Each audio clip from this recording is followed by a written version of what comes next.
Welcome to Dare to Speak, difficult conversations that can change everything. This is a place for you to bring those difficult conversations that you've been mulling over, that you've been thinking about while you've been walking around, doing the washing up or commuting to work. I'm Eve Stanway. I am a philosopher, psychotherapist of 25 years, divorce and breakup coach, and I help people in the moments where there's a difficult conversation they just don't know how to handle. This is a moment, your moment, to pause, reflect, and have a bit of breathing space to think about what matters to you and how to tackle those difficult moments. Using insight, reflection, case studies, and examples, I will guide you through those difficult conversations in a safe and constructive way. So let's begin.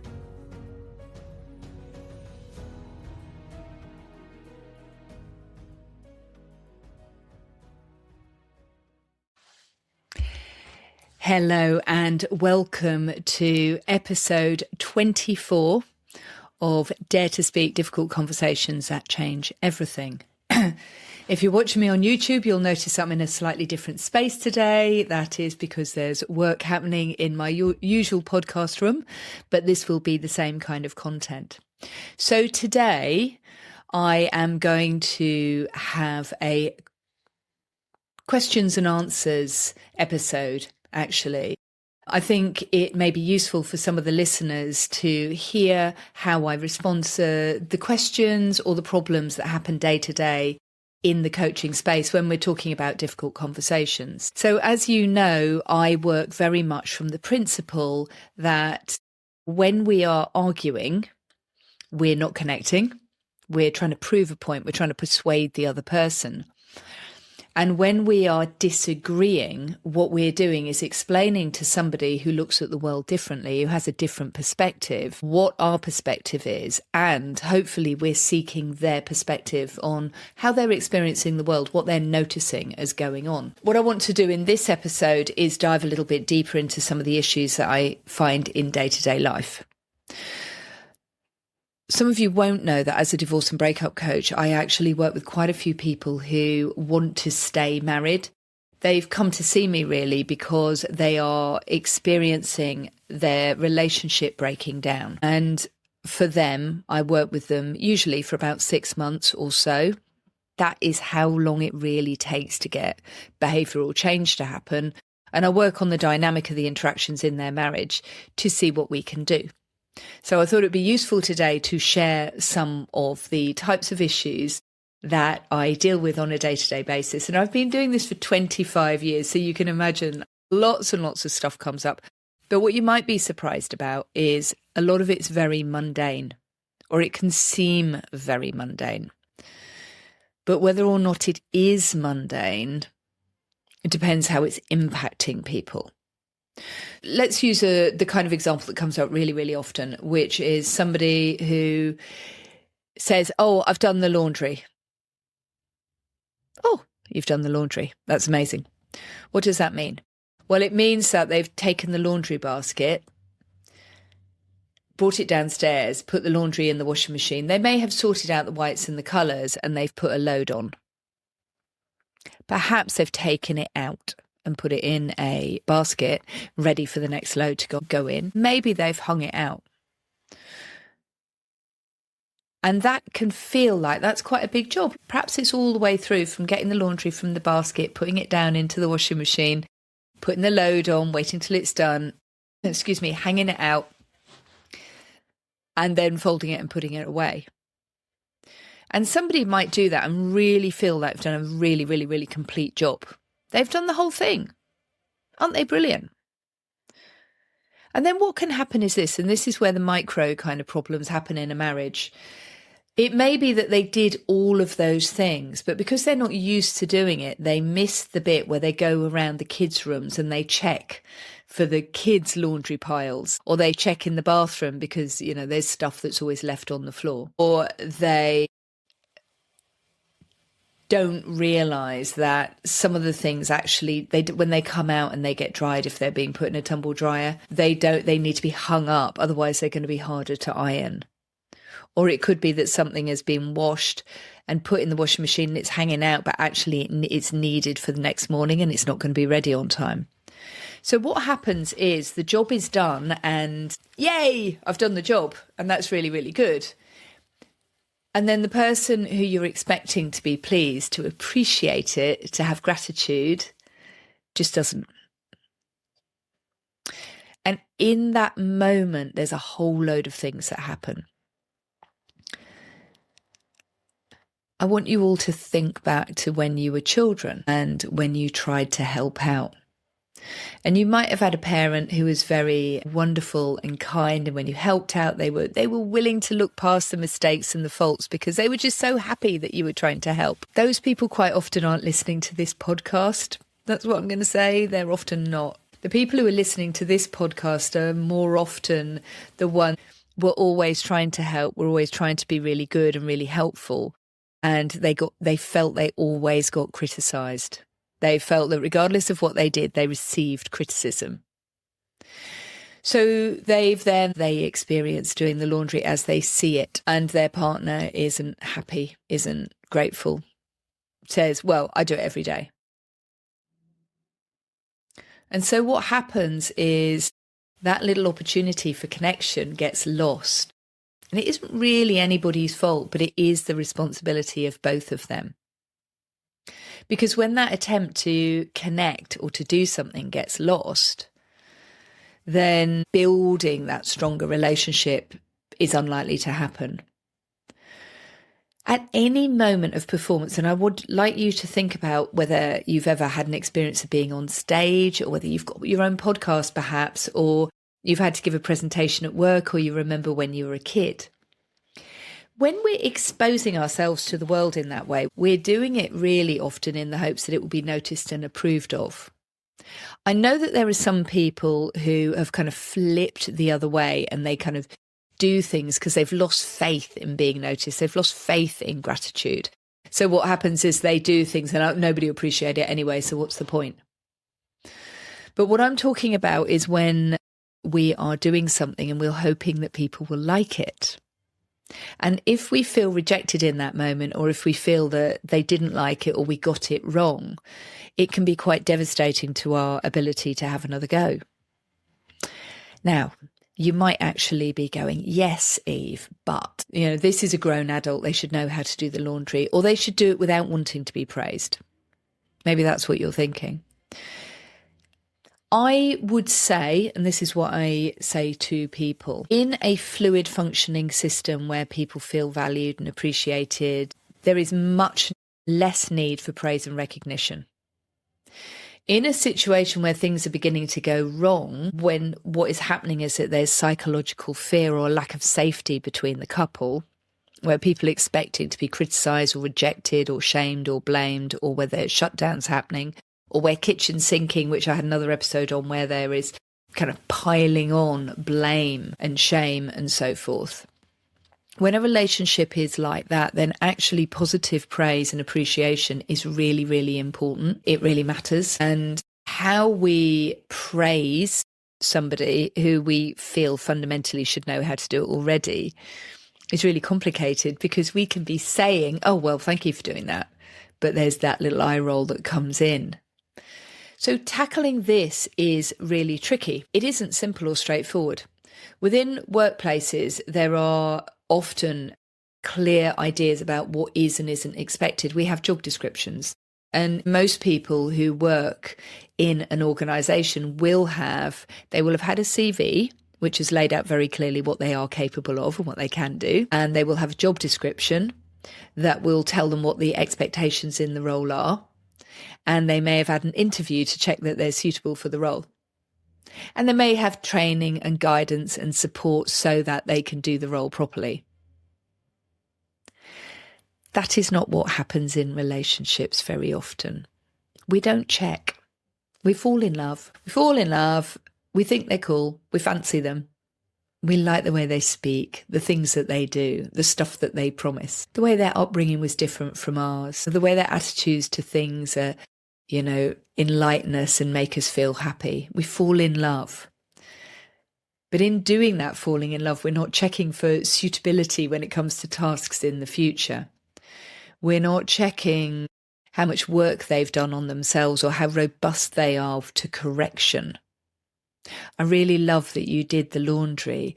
I would be ever so grateful if in future you would hang the shirts up on hangers when they come out the dryer, because that way it's easier to iron them. Or I love the fact that you did the laundry. Can you keep an eye out for the kids' PE stuff? Because that needs to be separated out, because it's going to need to go in a bag every Thursday. And that would be really good. And I'll really appreciate you doing it if you do that. Often in a relationship, we feel we don't need to say those things. We don't need to say, look, can you do me a favour and help me get out of bed in the morning because I've got an early appointment and I'm not sure if I'm going to make it? Or can you just do me a favour because I've noticed that I do keep looking at my phone too late and you're doing it too and I've realised we're not talking. Can we help each other out to put our phones down?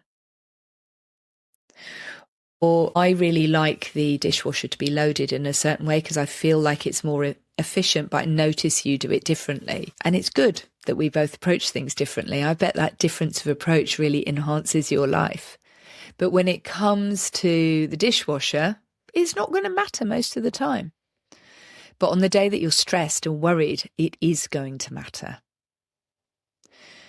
The way we handle stress is really significant. There's, say, 3 ways that we can think about stress. We can think about the idea of the leaky bucket. The leaky bucket is somebody who is stressed all of the time. They're kind of hissing and puffing and they're always, oh my God, I've got to do this, I've got to do that, I've got to do the other. There's so many things to do. I'm so, oh no, somebody's asked me to do something. So they're the person who's exuding stress all day long. Then there is the straw that breaks the camel's back. And that tends to be much more somebody who takes stuff on and takes stuff on and takes stuff on and takes stuff on, or swallows it down and doesn't say how they're feeling. And then one day a little thing happens and they explode. And that is the straw that broke the camel's back. And that metaphor comes from camels are really, really strong. But if you keep loading them and keep loading them and keep loading them and keep loading them, there's going to come a point at which they just can't carry on. I remember once seeing a camel in India when I was there, and its load had entirely fallen off and was by the side of the road, and the camel was grazing. And I have to say that camel looked really, really peaceful and happy. And that always stuck with me. And then the third way of the stress is kicking the cat. Now, this is often somebody who was perhaps maybe parentified as a child, which means that they were given extra responsibilities to look after a younger sibling or to look after themselves, or even an adult actually when they were young. And this might be somebody who was also told off for being lazy, for sitting around, for doing nothing. And so what happens is this particular type of individual, when they are feeling stressed or distressed, they might look around for things that need to be done, or they might feel that they need to get everything done before they can relax.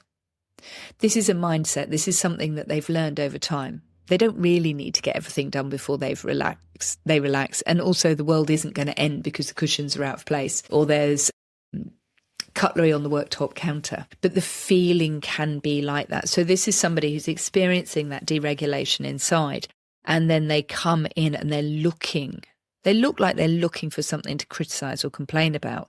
But what they're actually doing is they're looking for a way of offloading that stress and distress that they're feeling onto something or somebody else. And if you happen to be that something or somebody else and you're sitting there with your feet up on the table because you've done a full day work, you've actually taken the rubbish out, you've put the tea on, and you're just sitting there checking your phone because you're thinking you deserve a little rest, and that person comes in, sees you sitting there, starts having a go at you. That's kicking the cat. That's just finding somebody who's innocently doing nothing, or that you think should be doing something else, and beginning to have a go and vent at them as a way of relieving stress. And often when somebody has got that particular mindset, they do the venting, they feel better. The other person now feels bad because they've been vented at. And then the person who kicked the cat, just as if you did kick a cat, feels a high level of remorse because they feel they're being unreasonable. These are what's happening in the majority of relationships that I see breaking down. It really is. When you're looking at your household tasks, there are some tasks which are a complete task. They're a start to finish, like putting the bins out. Putting the bins out, go around the house, empty all the waste paper baskets into the main bin, separate the recycling if that's what you do, if you recycle where you are, and then put the bin bag out, put a new bin liner in the bin, put all the waste paper baskets back where you found them. That would be the complete job of doing the bins. The incomplete job of doing the bins is noticing that the bin is overflowing and deciding to take it out. That's a reactive response to doing the bins, whereas the other one is a planned response. It's doing something which is kind of tangibly putting it all together. Going around looking at all the laundry baskets, checking the towels, seeing what needs to be done, sorting it into groups, putting it all on, knowing all the towels and the sheets need to be a slightly different temperature from the whites and the delicates, and the school uniform needs to be done on a certain day, and all of these different things. That's part of a bigger project. That actually also includes, are the kids growing out of their clothes? Where's the clothes that need to go down to the charity shop? Who needs new clothes? Where's those clothes that need to be returned? Where are all the shoes? Do they fit? Who are you passing them down to? So that's an example of where the mental load in relation to a household task is far, far bigger than it looks on the outside. An absolutely potent source of conflict in marriages. Who goes to bed? There's something, and again, this comes up really regularly. We have night owls. We have people who stay up late and then get up later. And we have early birds, and these are people who want to go to bed early and they get up early. And I honestly do believe that there's just human variation, and night owls are attracted to early birds because it makes sense. If you've got kids, to have somebody who could stay up later with the kids if they won't go to bed, and somebody else who would get up early in the morning. And if it's done that way with agreement, works out really, really well. I really appreciate you because you get up early in the morning. I really appreciate you because you let me go to bed a bit earlier at night. And then as a couple, they can connect in all sorts of ways, but they do it around an understanding that they both operate slightly different timeframes. But what you actually see, what I see in relationships, is there's resentment, there's isolation, there's the person in the morning do it who feels like they are by themselves doing it. And there's the person in the evening who's up later who is unwinding but just feels quite detached and feels like they're not really part of anything bigger, but also don't necessarily understand that they could be appreciated for being the one that gets up with the kids, or maybe the one that stays up a little bit later and makes the school lunches or packs the school bags or something like that. So a lot of the work that I do is helping couples work out what is going on, what the dynamic is, which are the everyday continual jobs, which are the single unit jobs, which one person who might be working and out the house can just come in on a certain day and do. Knowing the single unit jobs is also a really good way of getting kids involved with doing chores. Children are young, they are undeveloped adults. They can't be expected to notice stuff on a day-to-day. But what they can be expected to do is notice that, say, we clean the house on a Thursday, so on a Thursday, that's when you need to do X, Y, and Z. Or all the laundry goes into that basket. That's the single task. Take it off, put it in there. When we start looking logistically, and that is what I spend a lot of my time doing, breaking down the jobs in a house, this mental load that you hear about all over the internet and all sorts, which is the person who feels like they're in charge of getting a particular thing done.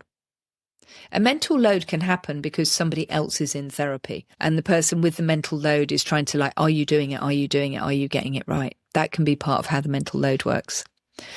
Imagine it like the project manager, okay?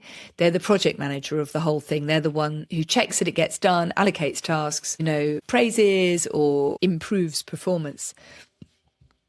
We don't want one person only having that mental load. The human brain wants to divide labour up. One person's in charge of the finances, another one in charge of running the home. The problem is in couples that really causes problems, causes division. When things are fine, things are fine. Yeah. It's like having a leaky roof. When it's not raining, it's easy to ignore.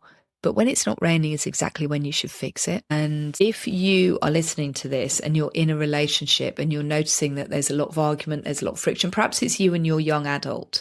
Perhaps it's you and a housemate. Perhaps it's you and a partner. If you're noticing that there's friction, in my experience, there's often logistical planning, strategic things that are causing those problems. The difference between a continual task and a task that has got clear boundaries. If somebody is having to do both the continual tasks and the clear boundary tasks, there's going to be overwhelm, there's going to be pressure. The next thing I spoke about was the 3 different ways. Perhaps you identify yourself as one or other or a combination. Do you come in and kick the cat? Do you find that you come in and get annoyed with everybody and walk out and then feel a real sense of regret and remorse, or perhaps a real set of resentment that nobody's doing anything and you're having to do it all by yourself? Are you a leaky bucket? Are you just constantly stressed and distressed? If that is you, doing some work on how you describe yourself to yourself can be really, really important. Am I describing myself as the victim of circumstance? Because if I am, I'm going to remain the victim of circumstance. And the problem is when we describe ourselves as a victim, I've got so much to do. There's all these things. Everybody's asking me to do stuff. The problem is people around you will say things like, well, stop doing so much, or we'll just say no. The problem is when we adopt the victim way of dealing with stuff, we actually don't get the help we want because people tend to tell us that what we're saying isn't true. Perhaps you're the straw that breaks the straw that breaks the camel's back, which means that you build up and build up and build up and build up until you explode. All of these ways of handling stress were learned in childhood. They were learned by watching parents do this. They all were. Learning how to manage stress differently is a matter of making the choice to learn how to do something differently. And when we learn how to do something differently, a whole range of new opportunities open to us. So, today's episode has just been getting into the nitty-gritty of some of the genuinely everyday issues that come up in the coaching space. I haven't really been talking about separation and divorce. I've been talking about what happens when relationships are breaking down in the marriage, or in any kind of relationship that we have, whether it's with a friend or whoever. The reason why I'm talking about that today is because at the heart of that is what happens during separation and divorce, where we build up this pile of resentment, where we become overwhelmed with all of the jobs, and where we don't know how to identify both ourselves and the other person in terms of how they deal with their stress. I'm going to do another episode with more information about how we deal with this stuff. Because honestly, whether we're going through a separation and divorce or whether or not we are in a relationship applies and can make an enormous difference. So I hope it's been useful for you today. Please do, if you find this useful, please do like, share, subscribe. I really would love some more reviews. If you're listening to this, please drop me a review. I'd really, really appreciate it. And if you know anybody who is struggling either in their relationship or on the way out of their relationship, please do share this episode with them. It might just help them understand a little bit more, because the aim really is that people aren't alone with their problems. Take care, and I look forward to talking to you soon.